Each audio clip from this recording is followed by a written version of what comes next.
பழனி அப்படிங்கிற பெயர் எப்படி வந்தது? நம்மளுடைய முருகப்பெருமான் அந்த ஞானப்பழத்துக்காக கோவிச்சுக்கிட்டு இந்த மலையேறி வந்ததாகவும் நம்மளுடைய ஔவையார் பாடியிருப்பாங்க, பழம் நீயப்பா ஞான பழம் நீயப்பா. அந்த தண்டம் அப்படிங்கிறது ஒரு செல்ஃப் கண்ட்ரோல் அப்படிங்கிற ஒரு விஷயத்தையும் இங்க கூறப்படுது.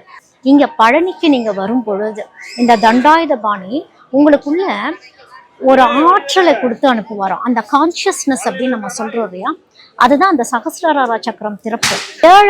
ஏழு ரகசியங்கள் என்ன அப்படிங்கிறது, ஒவ்வொரு படி நம்ம ஏறுறோம் இல்லையா, ஒவ்வொரு ஸ்தலங்களை நம்ம இங்கிருந்து கடந்து போகும்போது 7வது நிலை தான் நம்ம முருகரை பார்க்கக்கூடிய ஒரு நிலை தான் சகசிரார சக்கரத்தோடைய நிலை அப்படின்னு சொல்லப்படுது.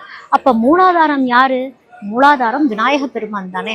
விநாயக பெருமான மூலாதாரத்திலிருந்து இயக்கி நம்ம ஒவ்வொரு படியா போய்கிட்டே இருக்கும் பொழுது 7வது நிலையில் நம்ம முருகனை அடையும் போது பரிபூரண சக்தியையும் ஆயுளையும் பெறுகிறோம் அப்படின்னு சொல்லப்படுது.